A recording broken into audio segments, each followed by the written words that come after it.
Hey there, and welcome to Bold Badass Business, where we bring you badasses from all over the globe who are going to help you increase your business, boost your sales, feel balanced while you are a business owner, and basically just do all the nuts and bolts of what you need to do to soar into six figures and beyond.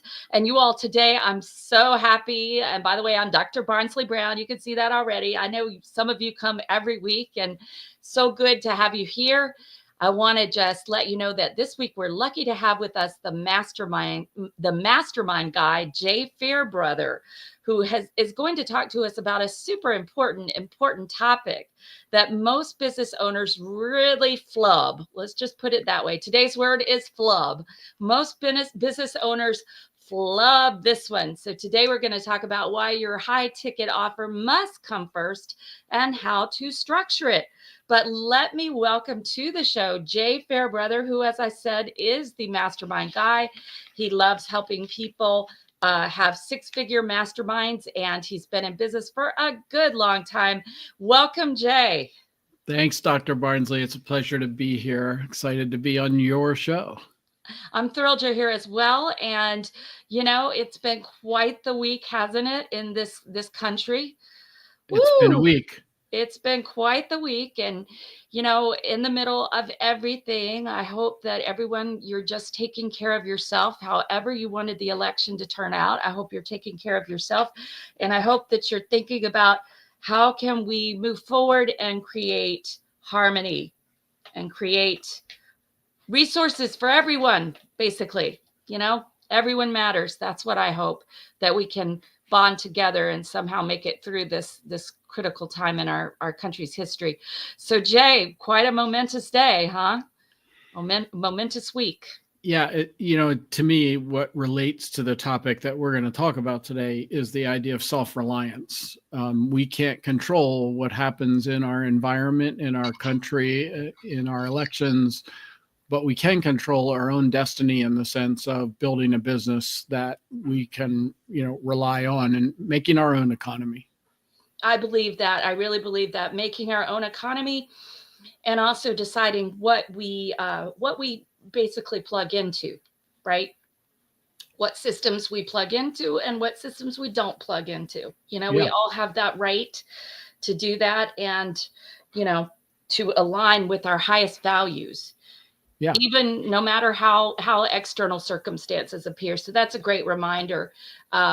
So Jay, tell us what got you into business. Just a little story about, how the heck did you get started in business? What did you start doing? When did you start? That kind of thing. So my story, and it does relate to what I do today. My father died when I was 10 years old, suddenly of a heart attack. And I kind of, disconnected from a lot of things, became a lone wolf, a little angry at the world.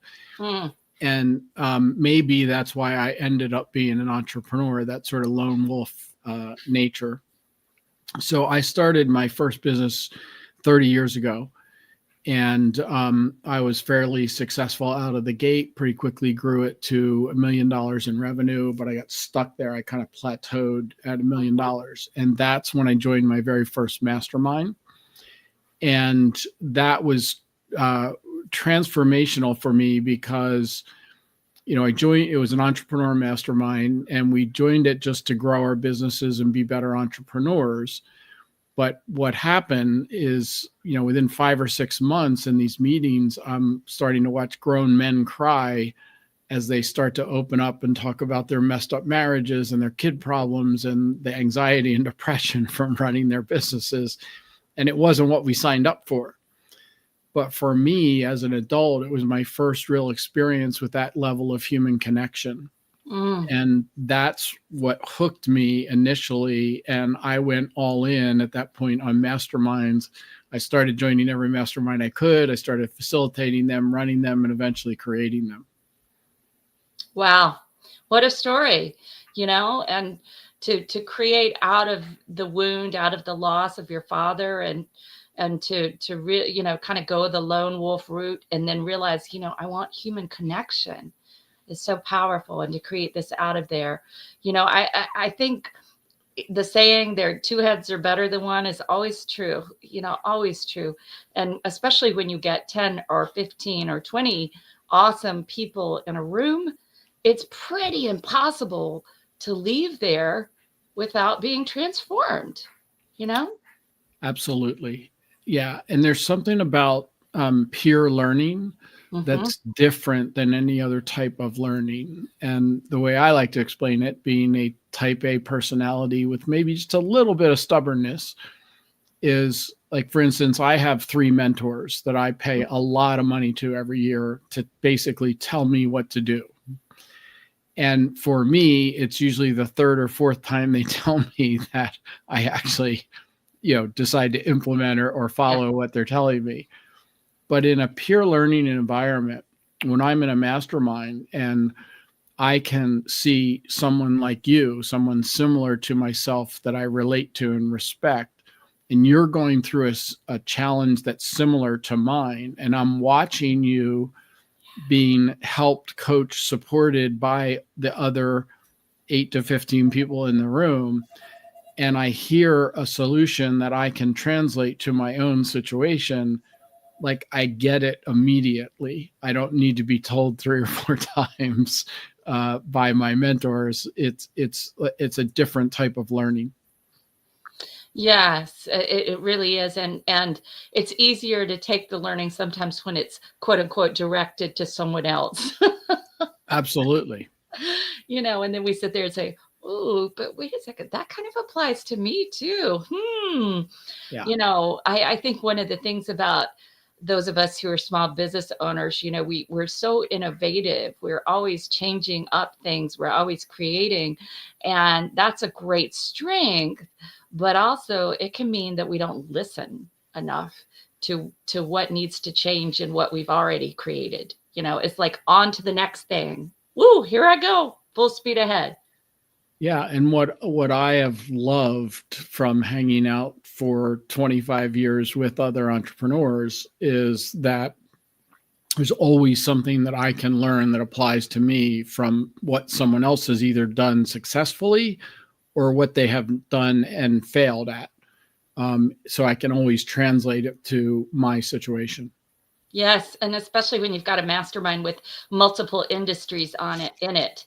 Super interesting because you can get, ideas that you wouldn't normally have that people would not use in your industry. I think that's super important too. So those of you listening, I'm sure somebody is thinking, well, what is a mastermind? What exactly is it? So let's define it, Jay, because I've heard so many different versions of it and I know what I think of it as, but how do you define a mastermind?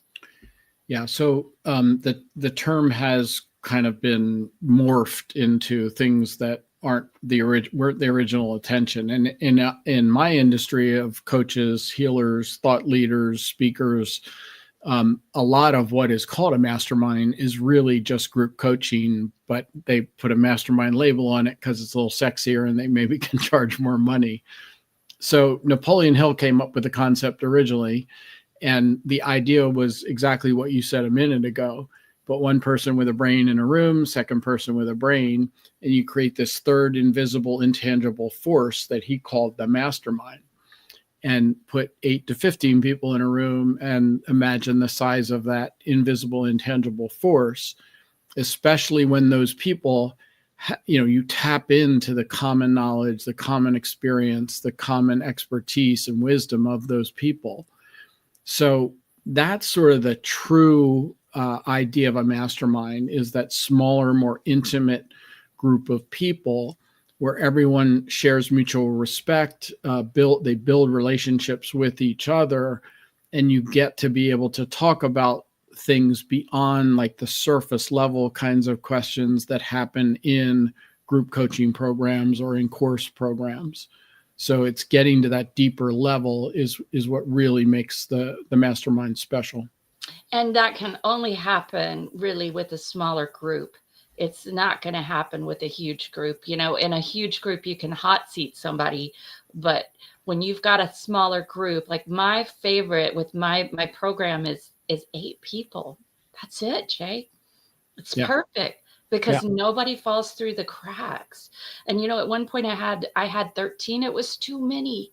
It was too many. And people could kind of come and not have to really engage fully. And so I really believe in the power of small groups and everyone being engaged, everyone having some time. There's many different ways that masterminds can be structured. I remember years ago starting a women speakers mastermind that it was just getting together some amazing women speakers, and we met for years. Nobody was paid. It was just something I organized, and we would each get a certain amount of time to bring to the group whatever issue or challenge we were having, and then we would get to hear the feedback. And it was absolutely stupendously helpful. Hugely helpful. Yeah. When people ask me about, creating a mastermind with 20 or 30 people, one of the principles of the true mastermind is that in every meeting, every person participates and has a voice. And if you have 20 or 30 people, you need a 4 to 6 hour meeting in order for everyone. Yeah. And so there are ways to scale programs beyond that small group. And many of my clients do that. That's what I call a hybrid program. But the key thing, if you're going to go to that larger number of people, is you've got to do things to break people into smaller groups. And the key thing is building the relationships with people. Like I often ask, if you've ever taken like a course or a group coaching program, you go, at the end of the program, you still haven't really built relationships with the others that went through the program with you. It's just the one to guru relationship. Mm-hmm. And so there are ways to, intentionally build relationships in those slightly larger programs. But by far, my favorite is the smaller, more intimate mastermind. Yeah.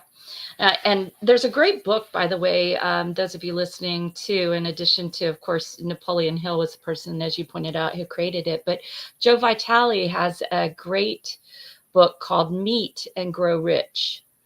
Meet and Grow Rich.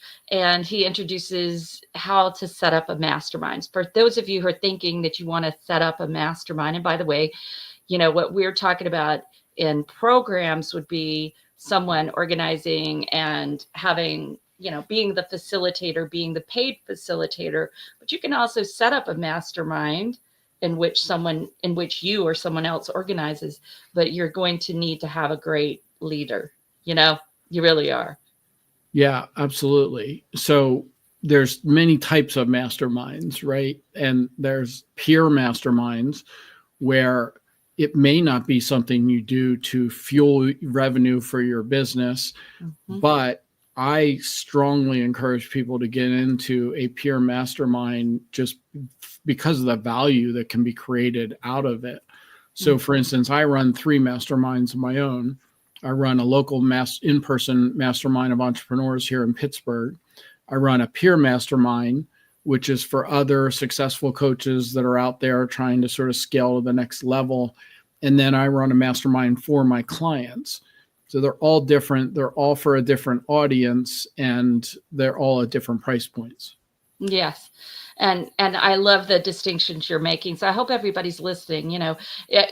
Mastermind is not just one particular type of group. There are different types, subgroups, basically.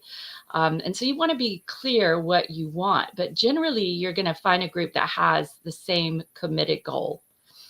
There's 2 key things in creating a mastermind that has the most value and most importantly lasts. So one that might last 4 years, not months. Mm-hmm.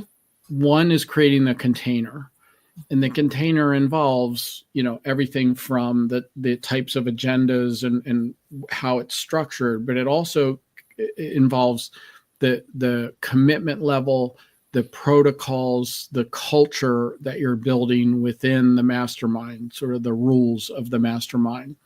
So the container is the important part. And then putting the right fit people into it is the second important part. Because if you get into a group and you don't feel every meeting that, oh my God, these people are just like me, then it doesn't connect, and you don't get to that sort of deeper level when you've got people with disparity in the group. So that, I say the ideal situation is you create a group where literally every meeting people walk out of it going, I can't believe how much these people are all like me. Mm, mm. Beautiful. Yeah, beautiful. I love that. So the container, and then the right people within it who are going to really support and be there for each other and connect, who are going to take that risk, because it is a risk to connect at that deep level. And it's a risk to talk about the things that are not working well, right, Jay? Big risk. And it's also not something that comes naturally to most people, right? Like if when I joined that first mastermind, 25 years ago, if someone had come to me and said, yeah, Jay, you should join this group because you're going to get to talk about all your personal stuff and deep issues and get vulnerable, I'd have been like, nope, not, but yeah, I'll join it to grow my business and be a better entrepreneur. So all that other stuff, which is the real magic, was like the byproduct, right? It was like, oh my God, this is the real value here, is being in that kind of group. So yeah, there are ways to structure it, and it's ties into the facilitation piece. It's about knowing the group dynamic, and it's about getting people to that more vulnerable place as quickly as possible. Because if you're not intentional about building the relationships, creating the culture, then it's good. People aren't going to sort of open up. They're going to hold back because they don't feel safe. And that safety is a critical piece of getting people to those deeper levels. Yeah.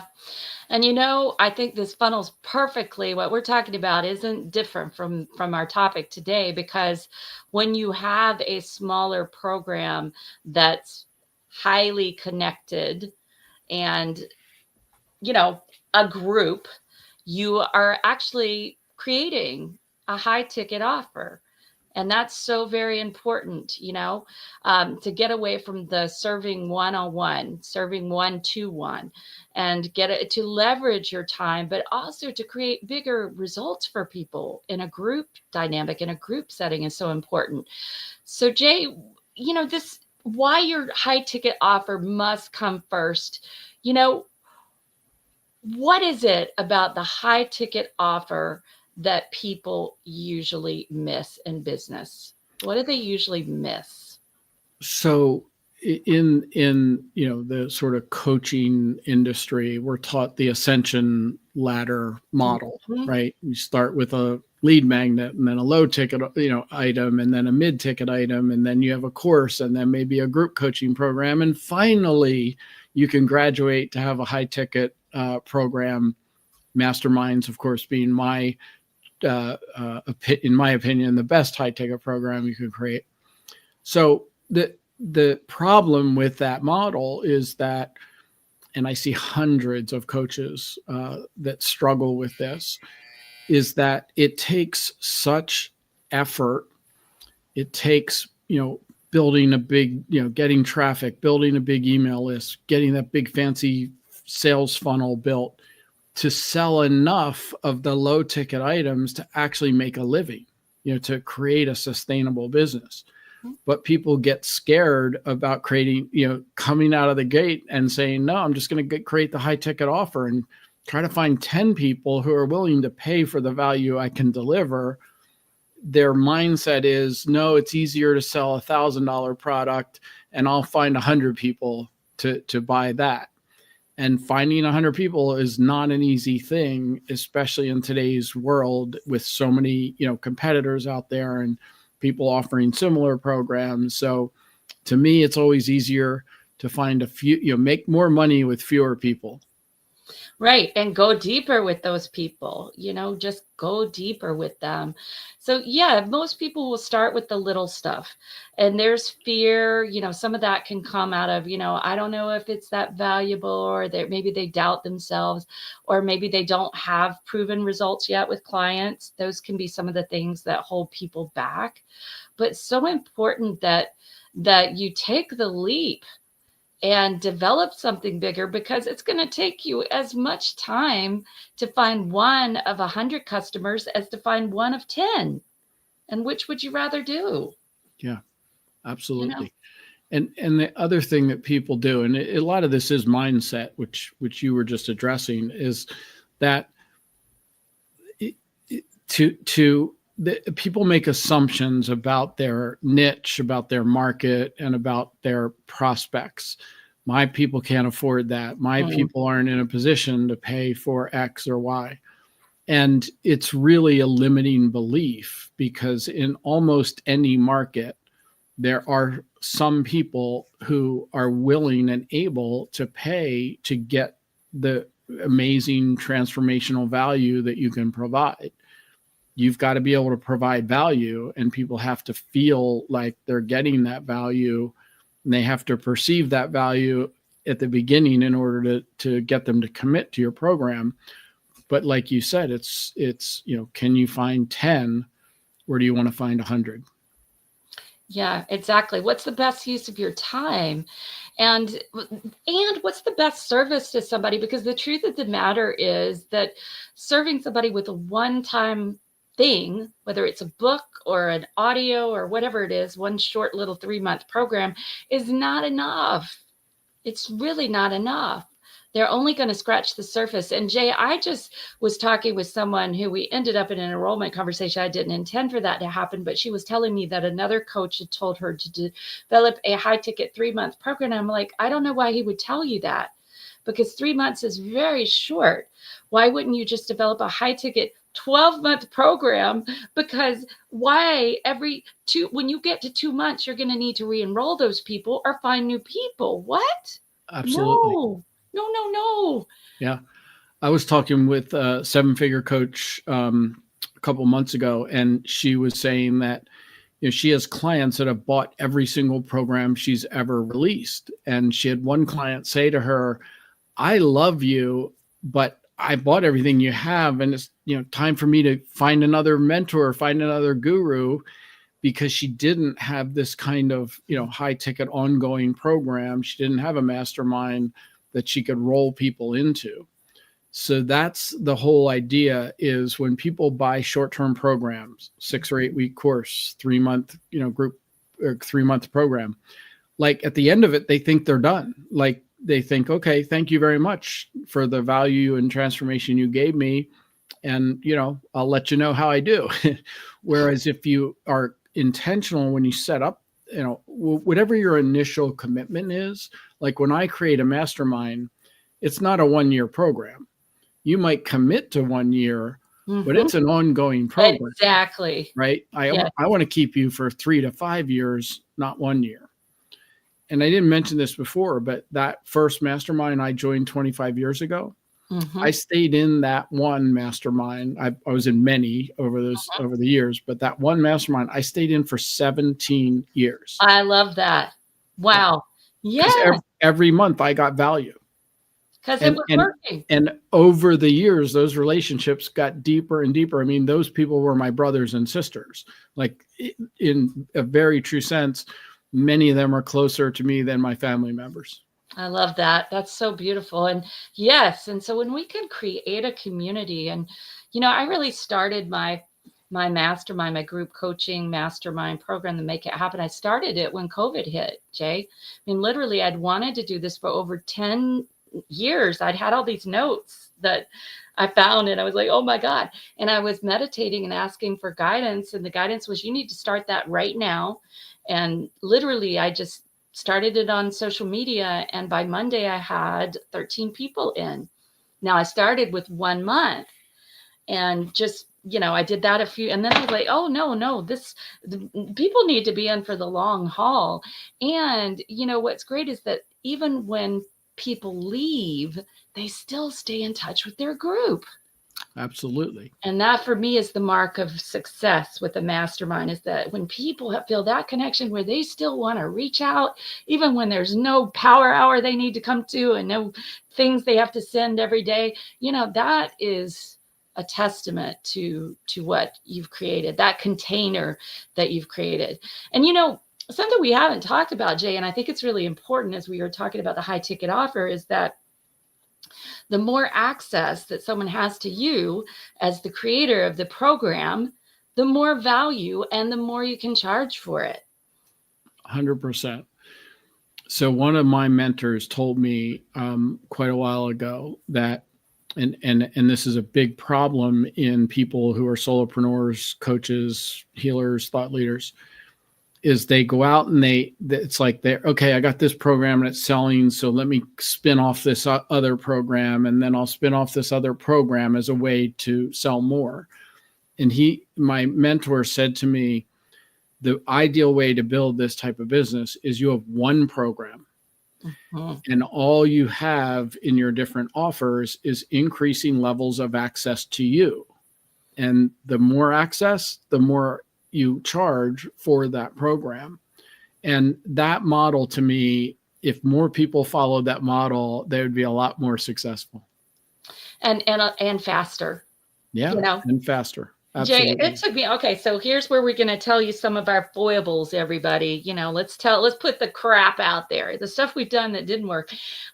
When I finally realized in my business, Jay, that the best time to enroll somebody in Reiki 2 was when they were just there finishing Reiki 1 and excited about it, and give them a special that day only offer, that's when my business took off. It really took off. And before that, I was really focusing on one over here, one over there, one of this. It was all about onesies.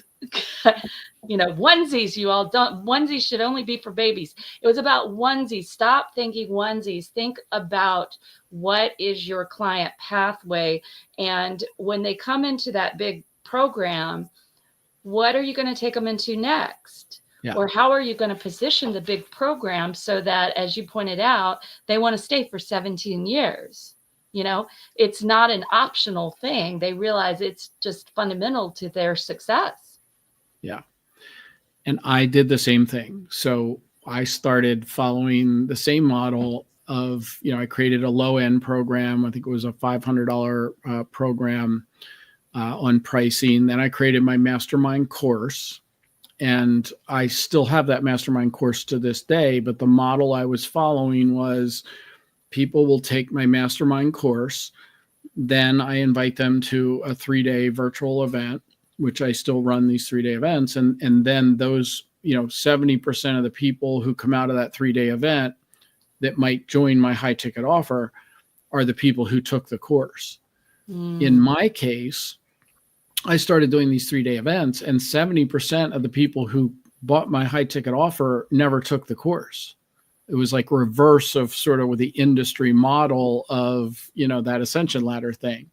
And I was like, that's really interesting.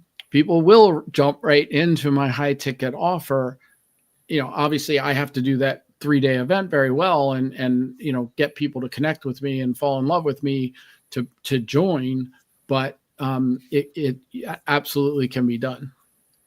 And it just serves them. I'm just coming back to the serving them so much better, because most of us are not, this is why there's like a 3% success rate with online courses, because most people will not follow through, myself included. Like, how many people here have bought courses? Oh, yes. I have a whole folder in my email of courses I bought, and I never looked at them. And this is why the Mastermind is so helpful, because it puts you in a community where people are going to notice if you don't show up, and they're going to call you out lovingly, maybe not so lovingly, like, hey, where have you been? Hey, what's going on? Where you're going to have people who are really going to give you some honest feedback and support. It's just irreplaceable, really, I think, Jay. And, there's no online course that you could do by yourself, even with some little telephone call, conference call once a month, that is going to do what a mastermind's going to do. A mastermind, well-structured mastermind. Yeah, that support and accountability that you get from your peers who are going through the program with you makes a huge difference in implementation, for sure.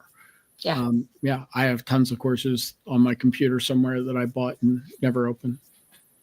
Yeah. Absolutely. Yeah. Because we're in business and we're doing a lot of different things. And it's just, we got to keep our attention on the revenue generating activities.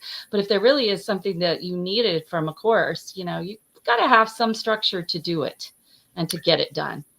So Yeah. what would you say are the most important, I call them the 6 pillars of success. I have my idea about the 6 pillars of success and what you need to look for in a program that is going to take you into 6 figures and multiple 6 figures and beyond. There are 6 things you really need to look for. So Jay, what would you say are the essential elements that our listeners here need to look for when they're thinking about, wow, I like this mastermind idea. I think I need this. I've been kind of going it by myself. I think I need the support of this. What are the 6, what are the things you would say are essential? So my model, the equivalent of your 6, is the fewer, better, longer mastermind model. So make more money with fewer clients, attract a better quality client, the ones who don't buy the course and leave it on their computer, but the ones who show up and do the work and get the results, and then keep them for 3 years, not 3 months. Now, as part of that, what I would say as well is it's a mindset shift, because most of us, when we start out, we think, okay, I've got 25, 30 years of expertise or experience in X. So what is the program, or what are the programs that I can create out of that people will buy? Mm. And that gets into, I'll create this little program and that little program, right? And I say, throw that out and focus on what's the program you can create that you would be most passionate about delivering. And then who are the people that you want to wake up with every day and be like jazzed because you get to work with those hand-chosen, hand-selected, curated people that you invited into your program. So part of that mindset shift is create a program where not just anyone can get in. In other words, it's not just the people who can write the check, but create a program where you have an application process and you invite the people that you want to work with into it. And to me, that's really the formula. So I've put this into the chat here for everybody. What's the program that you could create that you would be most passionate about delivering? And who are the hand curated people you want to work with every day? Because that's essential. That's essential. And I would add to that too, what's the most comprehensive program you would be passionate about delivering? I would use that word comprehensive because I think, it kind of getting into your 50s, now I think about, well, what's my legacy? What's my legacy? And it's not just this one little thing over here, this one little presentation over here, it's something that is more comprehensive. So what is a program that you could really give people that would provide them with a particular result, and they work on that result with you and with the team, with the others for a long time, Yeah. And that comprehensiveness involves getting the most client result, getting the best client transformation that you can provide. Because most business owners, most people who are providing transformation for people, we're not doing it necessarily to amass a fortune. We're doing it because we love helping people and we love seeing that transformation, right? And that's, to me, why the mastermind model is such a great model, because it's the best model to get that kind of transformation, because you get to work with them on that comprehensive basis, but also keep them longer term. And you get to go deep, you get to go deep. Like all the mindset crap that needs to come up, it's going to come up, all the stuff that we've got to handle, in ourselves personally is going to come up along with the professional. I always say whatever's happening personally, guess what? It's bleeding over into your professional life and vice versa. Yeah, and that so there's a distinction right there. Like when I am delivering a program to people that I don't know who just bought it, right? Like I'm at one level of openness or vulnerability or whatever. When I run my mastermind, like I'm fully You're wide there, open. and I will talk about all the mistakes I'm making every single day. I'm not holding anything back, because that's part of the key to getting that comprehensive transformation. And I think it is so powerful when okay, I'm just going to say this because there are people who set themselves up as a guru, right? And they're not going to tell you all the shit they did. I'm talking to everybody now. The shit they did that didn't work. And we all have done that shit that didn't work. Oh my God.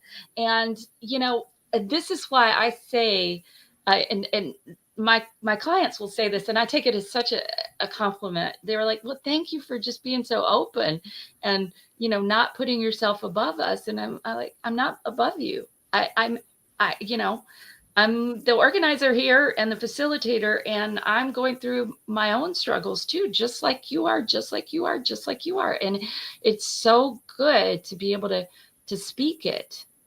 Yeah. And be real about it. Absolutely. So yeah, the people in my mastermind are part of my team, right? And so yeah, they see everything happening in my business, the good, the bad, and the ugly, and we share in the journey together. Mm-hmm. And it makes for a kind of bond. I don't want to use the word trauma bond, but it sort of is. If you think about it, Jay, we kind of get bonded. We get bonded. When do we get most bonded? When we're in pain, right? When we're going through something really hard and we're sharing that with the group, I think we get super bonded. And that's important. But to have that kind of place where you can come and you can vent. So we did a little venting this week in my power hour. We did some venting because there needed to be some venting. There was a lot happening politically, and there was a lot happening for people. And so we did some venting, and everybody got a certain amount of time, and you could just say whatever the fuck needed to come out of your mouth, and I did it too, right? And we timed it, and everybody just said, thanks for sharing. Thanks for sharing, no judgment, just thanks for sharing. But to just get it out, right? Get it out and on the table, and then something can be done about it, right? But first, we kind of have to know what's really happening with us and what's really bothering us or annoying us or irritating us in our business, in our lives, etc. So in my last mastermind meeting, in my client mastermind, one of my clients lives in Asheville, North Carolina, which of course was devastated. Yes. And so she shared her experience over this last, I think it's been like 6 or 7 weeks now since that happened. And, sharing her experience of being without electric, water, and cell service for like over a week. They didn't even have cell service. You couldn't even communicate with anyone, even your loved ones, right? And then, she was fortunate enough that her house didn't get a tremendous amount of damage, but there's no water and electric. So she was able to go away and stay outside of the town for a while, for a couple of weeks. And it's like they got electric back eventually, but I think she just got water back like in this past week. So like 6 weeks without water. And what was brilliant about this, it wasn't just venting, because she gave us this analogy that when she finally came back to her house, she had to completely empty the refrigerator of everything that was in there, like literally everything, because it's none of it, even condiments and stuff like that, right? Yep. And she's sitting there looking at this blank white refrigerator, having just gone through this traumatic experience. And she was like, it was like a rebirth. It was like looking at my life, looking at my business, and saying, I can start over. I can start from the white empty refrigerator and rebuild. And it was just a powerful, and you could see everyone in the room was just like moved by this, not I'm only feeling the energy. her sharing the experience, but just this, sort of metaphor that she came up with out of that trauma. So yeah, it's powerful. It is powerful. And to look at that refrigerator and not look at it from a place of victim, oh my God, why was I in Asheville? Why did the hurricane hit so bad? Blah, blah, blah. Why did this happen? Why was I without water for 6 weeks? And I'm just 4 hours from Asheville and I have friends there. Thankfully, everybody's okay. But, incredible the stuff that you see. And then to look at that and say, oh, well, all this stuff has been stripped away. And now what do I create on this blank slate of my refrigerator? Yeah.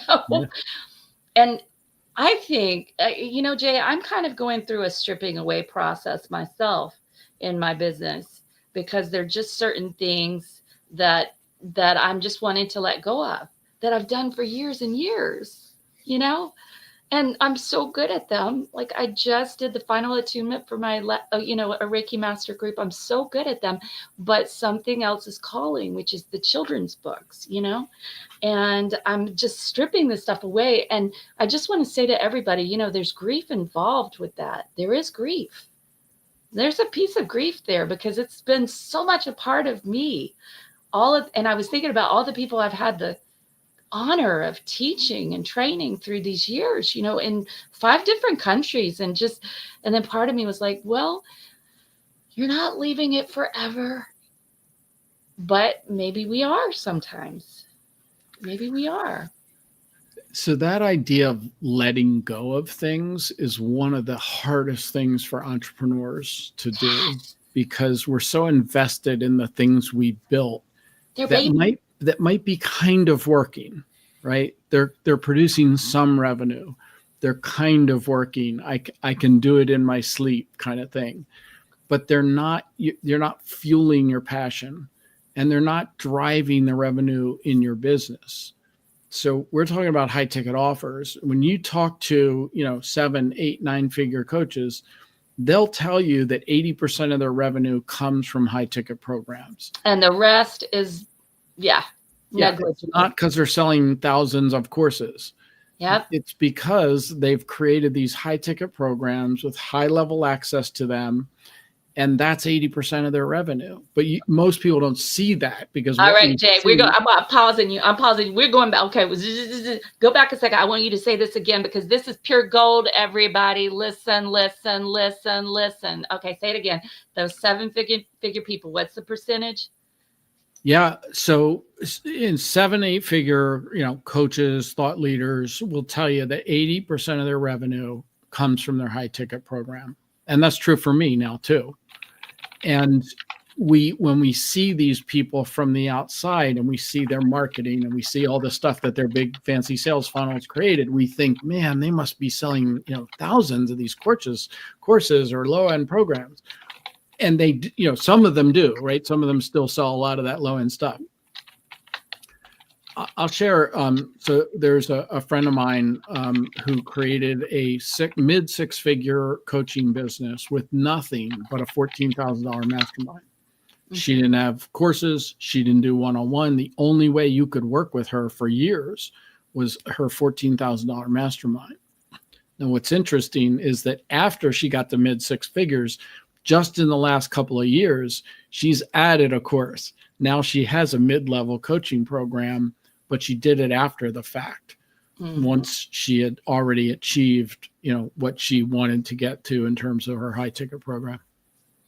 I really hope you all listened and heard that these large entrepreneurs, these 7 and 8-figure entrepreneurs, are having 80% of their revenue come from high ticket offers, right? That's powerful. If we apply the 80-20 rule, what I always say is focus on the 80%, or focus on the 20% that's creating 80% of your results, and then let the rest go.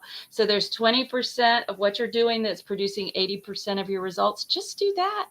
Let the other stuff go, or delegate it to software, or delegate it to virtual assistants, or just whatever. Some of it, just let it go. I was on a 7-figure coach hosted a webinar for me, for their audience. And on that webinar, I made that comment. And afterwards, she was like, that really made me curious. I never really looked at those numbers.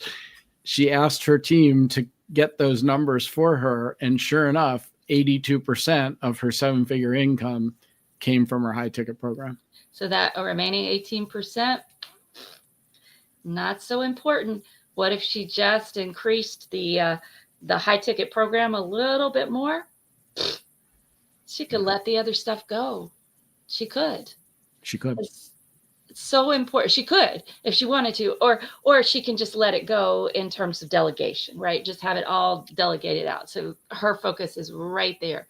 Well, Jay, this has been wildly interesting. And gosh, I can't believe it's already been 45 minutes. That just flew by, right? Did that fly by or what? Can you all believe it?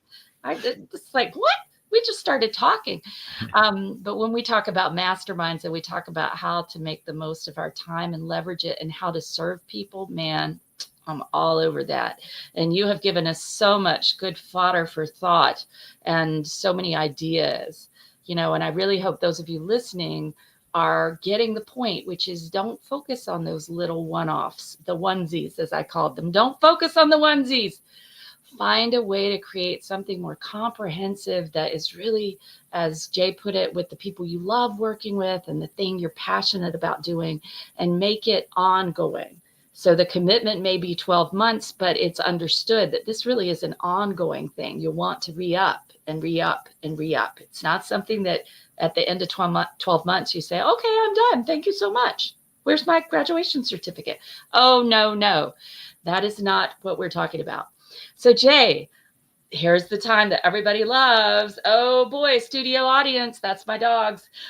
Studio audience. It's time for the giveaway. Woohoo! Who's excited? Here in the Bold Badass Business Show, we have a freebie vault. For those of you joining us for the first time, I love the freebie vault. It is the best thing ever because when you go in and you see all these incredible gifts and you can choose the ones you want. All of it free, y'all. My favorite 4-letter word, free. And Jay is going to give us something today to add to the freebie vault. Jay, what would you like to give these bold badasses listening in today? So I have it's a mini ebook called Attract and Keep Clients for 3 Years, Not 3 Months. Ooh. It's the fewer, better, longer mastermind model. So it goes into some of the stuff that we talked about in a little bit more detail, and it's easy, fun read, and shows you how you can make more money with fewer clients, attract better ones, and keep them for a longer time. I love that. Tell us the title again. Love the title, by the way. How to attract and keep clients for 3 years, not 3 months. Wow. Yes. Like clients for life, loyal clients at least. Yeah. And not just the little 3 months or 3-monthers.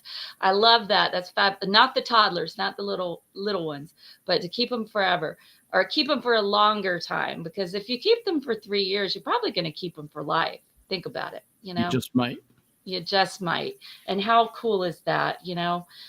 Think about it, you all. Who do you think has the most success? The person who comes to business as a transaction, let me just get the money and run, or the person who really wants to create those clients and build those relationships and have them continue and continue and continue. A or B? It's not a hard question. B for badass. So Jay, that is fabulous. And everybody, here's where you find it. Here's the free, I was about to forget the freebie vault address. Here you go. It's bit.ly/free from Dr. B. So easy to remember. I made it rhyme. bit.ly/free from Dr. B, which is DRB. I'm putting it up in the chat as well. bit.ly/free from Dr. B, DRB. And in there, go on in, look at our badass sponsors at the top, man. There's incredible stuff they're offering you. And then peruse down, scroll down, and you'll see the other gifts there. And Jay's gift will be there. And maybe Jay will be a bold, badass sponsor. We have yet to see. But go on in and enjoy all of those gifts. And literally, you all, there are complimentary sessions, there are ebooks, there are video courses, there are tickets to events. There are all sorts of things in there. So go have a heyday. This is Christmas early. Just consider it Christmas in November for you. And Jay, listen, I really appreciate you being here. And I just want to, I feel like you have one more thing that really needs to be said. What is that? What do you really want these business owners to hear today? Well, Dr. Barnsley, I'll share something that just will kind of demonstrate that I walk the talk.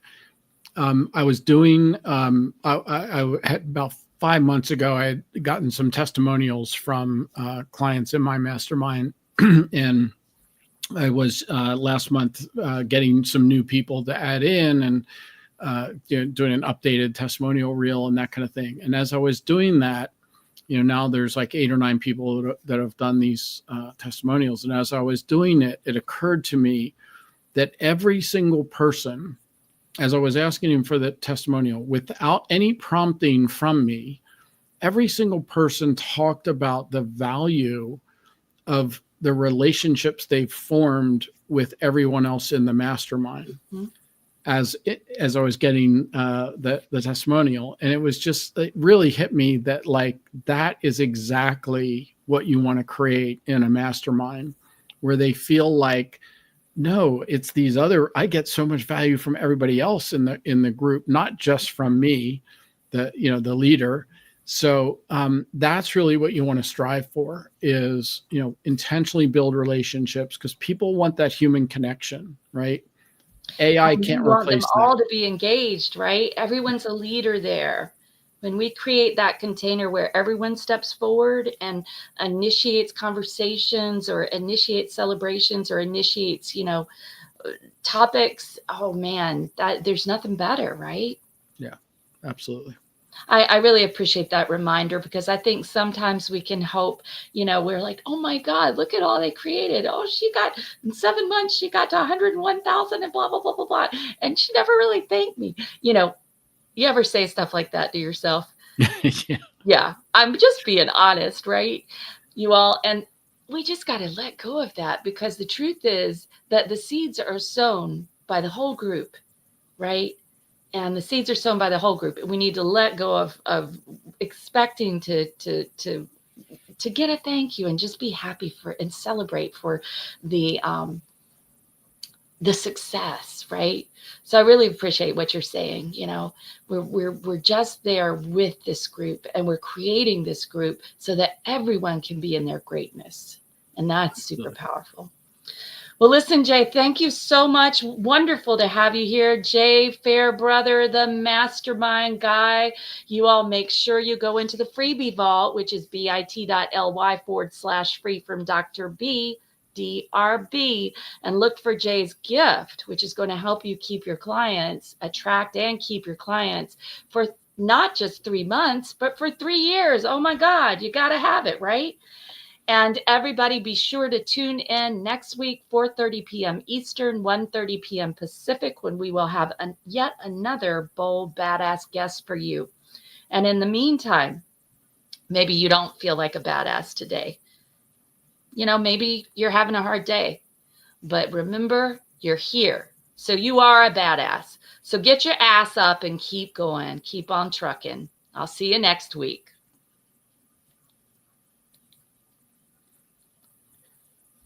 All right. How many times can we say ass?